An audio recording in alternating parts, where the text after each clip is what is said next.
Bù đây. Vẽ được không?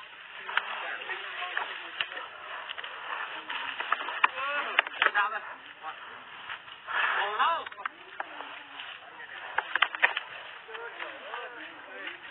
Kêu đánh đấu đâu?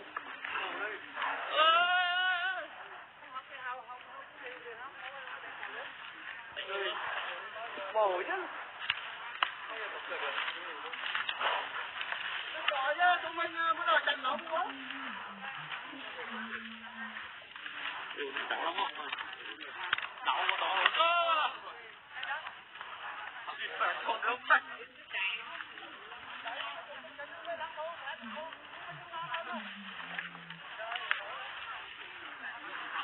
Nó tranh đấu lắm.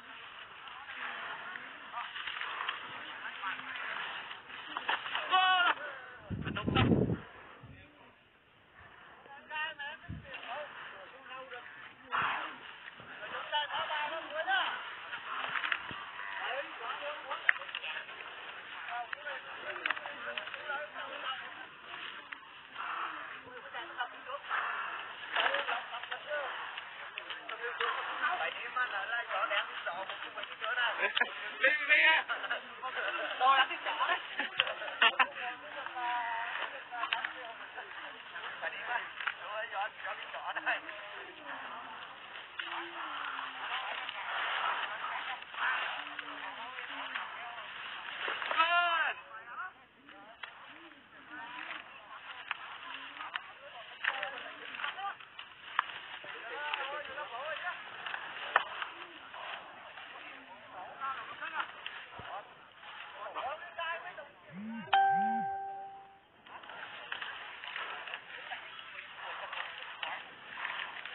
Mày dư cái điểm lấu rồi. Bây giờ cái bạn này lấu rồi. Sơn mộng luôn thôi. Sơn mộng luôn thôi. Anh đủ rồi xin vô đông trong bò lè. Chơi nước.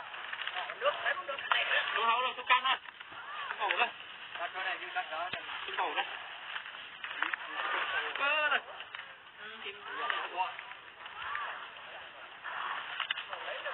Để cái mã là đi bầu quá này. Này, cái màu thì bông quá là hơi.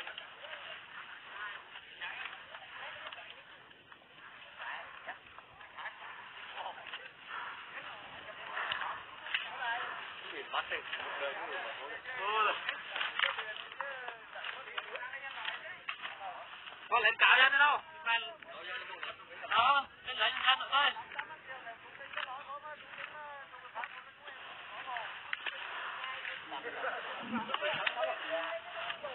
Đi khỏi đứng qua lên không đồng được.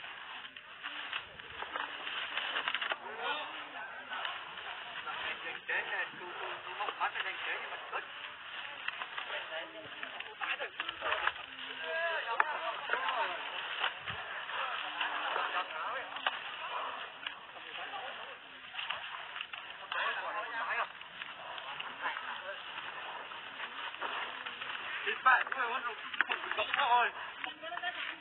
Chặn nó đi. Đánh ra rồi. Đấu được. Mày thằng ấy trong đầu chắc chắn trong đầu. Thằng hạt gợn không? Thằng hạt gợn không?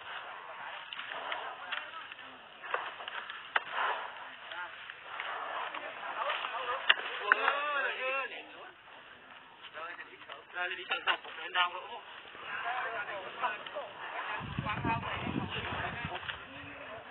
Đi về chặt cầu lên.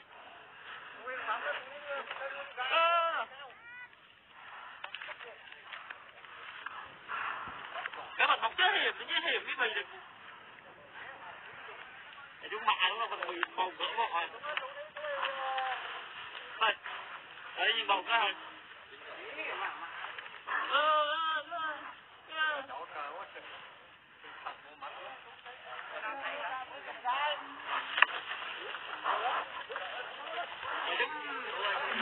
Chắc bị ra lẩu đó.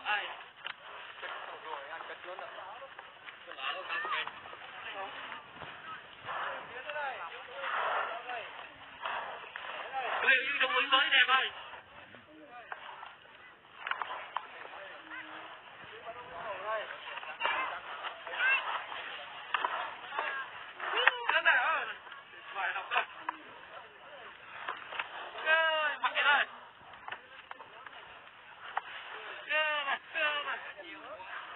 Thịt phạt đây.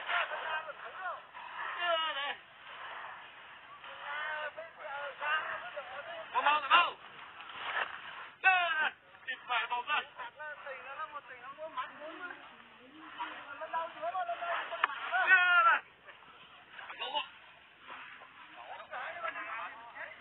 Bả phân tiền đó bả phải hơn ông quân cái con mắt.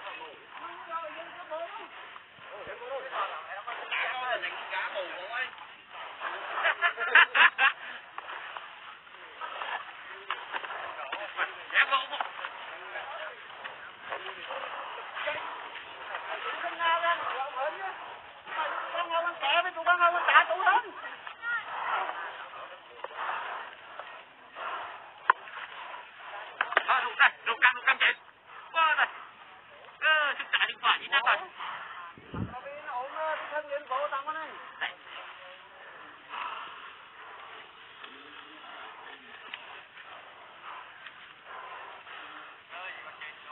Đi căng với con chị.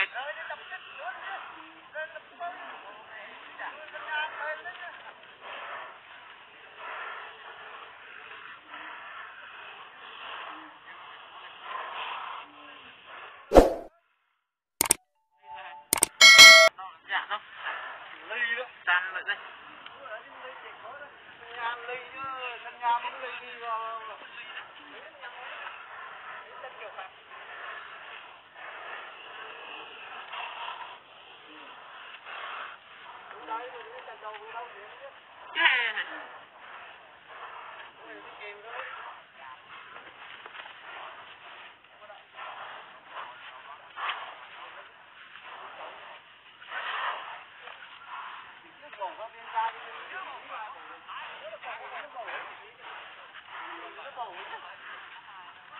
Anh chế đụng hệ máy à? Mày đụng cái căm đấy này. Đừng cái căm. Đụng cầu chứ bầu được. Đó, đi về đó. Đây, đập đây. Anh cháu. Đấy. Ui, này nhau thật đúng không?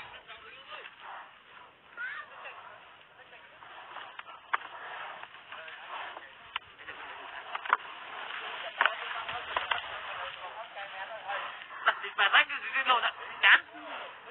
Đó. Nóng này mũi mất rồi. Rồi.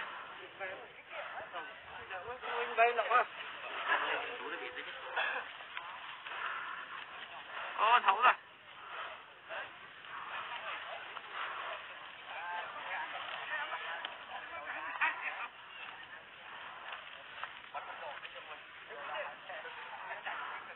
Nhậu ly không ơi.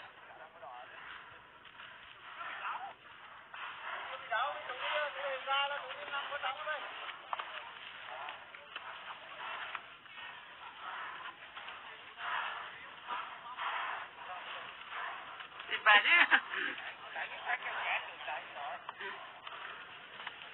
Có đây quay rồi, năm quay trăm rồi không ơi.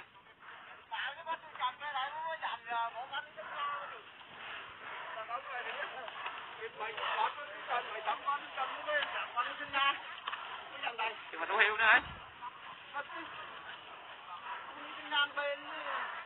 Lâu đâu, đòn đấy lại nhau đau thật đấy.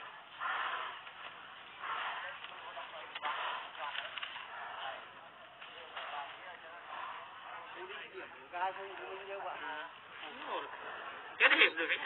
Phải mô mới mổ được. Bầu hái bạn là bịch. Bắn cũng nhỏ đó, đụng lớp vai mặt đấy. Tôi vai thế nào á?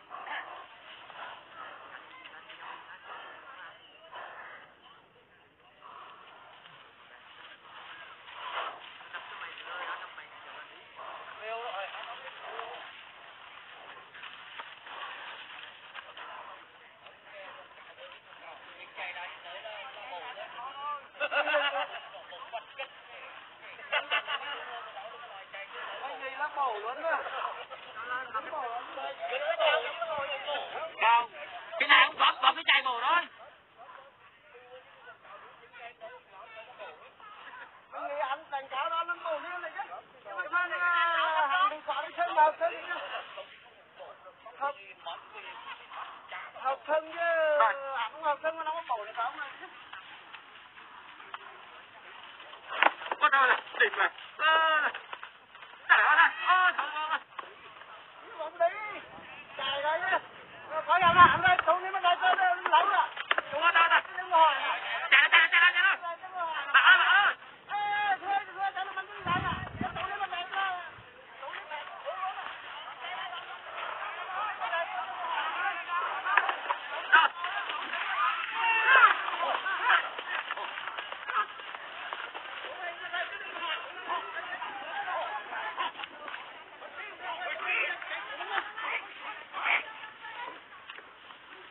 Lâu rồi.